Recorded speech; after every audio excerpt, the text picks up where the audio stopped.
Good morning. I'm putting a piece together here today, which I've entitled Commitment and Perseverance, or Commitment and Resolve. I was reading something this morning about a couple of people who had come to a point in their ministry where they were about to send missionaries out to the world.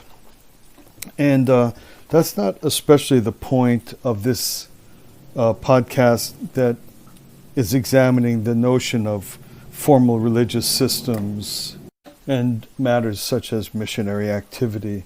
Rather, the experience that they're describing hit upon what I think is a universal insight into just about anything any of us would ever do. And so what I want to do, I'll just read this experience and how they resolved it, what they did and how, and then take a moment just to translate that outside of a purely religious undertaking. So they're writing, there were many reasons to delay or slow down our evangelical outreach, but we could feel God's urgency and pressed forward. I recall my husband's words, shared late one evening. There will always be reasons that we cannot send them out. But if we don't send them out now, we'll never send them out. There will never be a moment without difficulties. Let us make a firm decision when things seem the most difficult.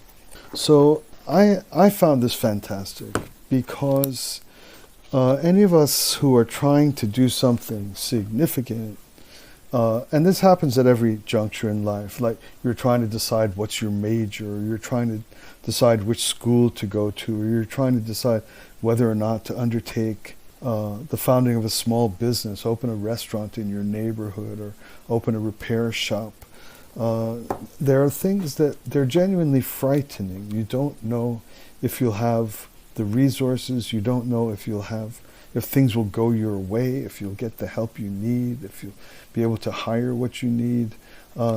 There's a great fear in the decision making when things require a real commitment and faith that things will go your way. And when do we find the strength or the courage to pull the trigger, to finally say yes and go? So in this particular case, they were facing an enormously serious issue. They're about to send out young people into what could be extremely difficult or even life-threatening situations. They're going to be missionaries for a given faith system. They're going to be going to places around the world in which their lives might be in danger, they might be imprisoned, and so forth. And also, whether or not a community can actually support and sustain something as expansionary or expansive as sending missionaries out internationally, you can stretch yourself too thin, and you can, in fact, collapse whatever small core of origin of the faith community, the local faith community that you're working with. So it's a huge decision.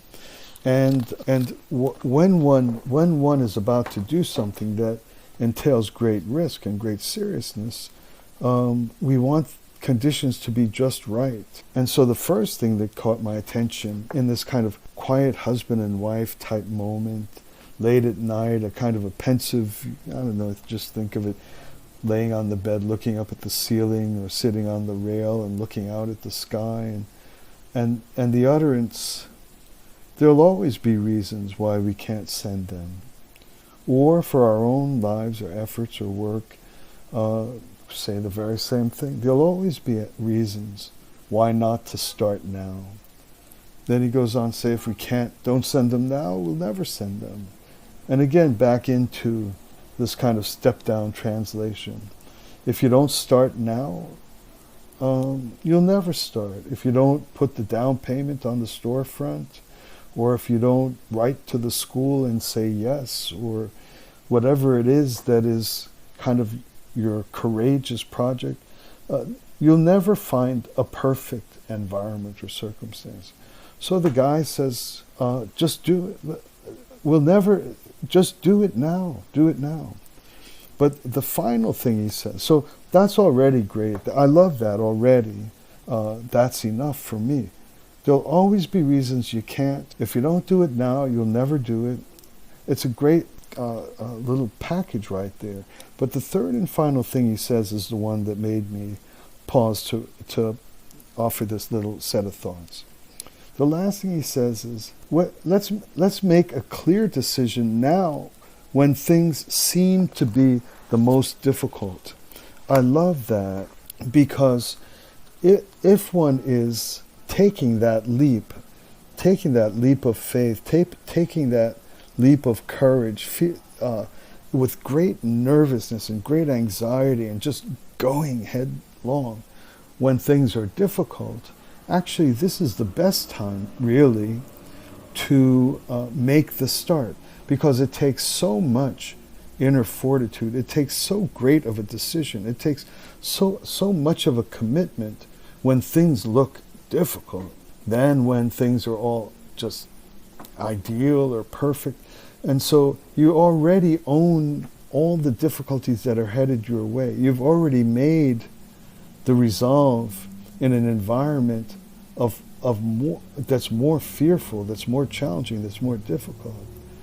Therein lies the launch of your project, the heart of your project, the first courageous step and statement of faith that heaven or God or the world or will be on my side, that things will go my way, that difficulties will come, but that we will meet them and things will expand.